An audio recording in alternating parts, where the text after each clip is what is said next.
Sudah selesai semua proses pemotongan, kita akan generate G-code. Kita akan klik dekat toolbar groove 1 nih, kita klik post selected operation, ini kita tekan OK, dan kita save di bagian yang kita perlu save. Oke, dia akan keluar G-code ini.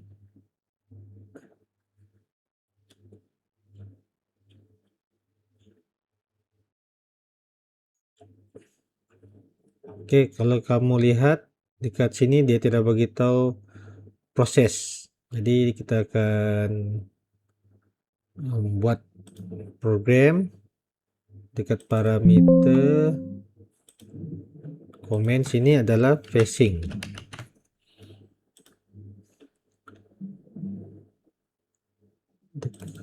Dekat roughing juga kita buat roughing komen.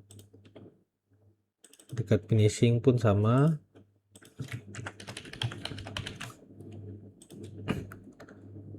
Oke, untuk mesin Haumau dia tidak boleh detect IJK, jadi kita kena ubah setting kepada arc sebagai radius.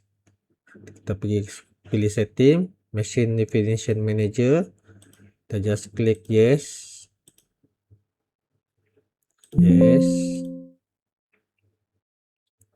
Oke, dekat tab ini kita pilih edit the control definition, kita pilih arc, LED, dan juga tab di sini pastikan kita pilih radius.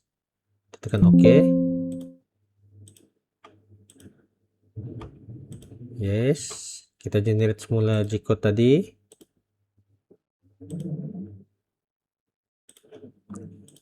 Di sini kita tekan override dan yes.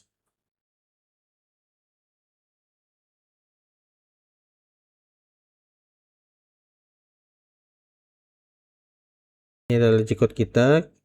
Kita boleh lihat penggunaan mata alat dan juga proses. Yang pertama facing, kedua roughing, dan juga ketiga finishing menggunakan mata alat ini. Oke, seterusnya kita save dan selesai kita punya proses pemotongan menggunakan Mastercam X5 dan generate G-code. Tinggal kita jumpa lagi.